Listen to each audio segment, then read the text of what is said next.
बाबतीत मी सांगतो आपल्याला की विजिबिलिटीचा प्रॉब्लेम येतोय का, तर 100% येतोय.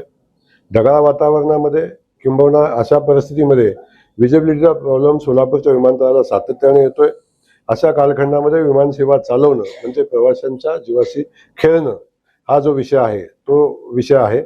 आणि आता आपण तातडीनं काय निर्णय घेतोय की नाईट लँडिंगची व्यवस्था या ठिकाणी झाली पाहिजे. आणि त्यासाठी ज्या ज्या अडचणी आहेत, काय कोर्टाची अडचण आहे आणि कोर्टाच्या अडचणीच्या पलीकडे जाऊन काही गोष्टी करायला लागतात. येणाऱ्या 10, 15, 20 दिवसामध्ये आपण त्या गोष्टी पुढे गेलेल्या पाहाल.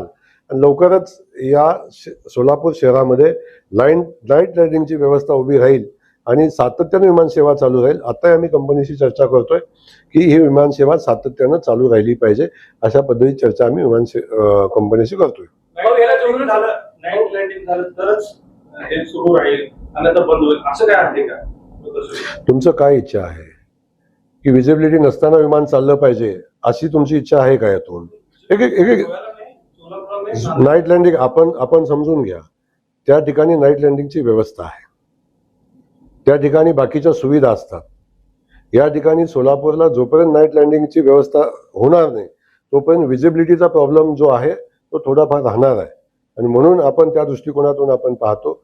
आजूबाजूला झालेलं अतिक्रमण, कोर्टाने दिलेला स्टे, याही सगळ्या गोष्टीचा विचार आपण केला पाहिजे. पण आपण कोर्टामध्ये त्या संदर्भातली आपली भूमिका तातडीने मांडण्याच्या सूचना दिलेल्या आहेत.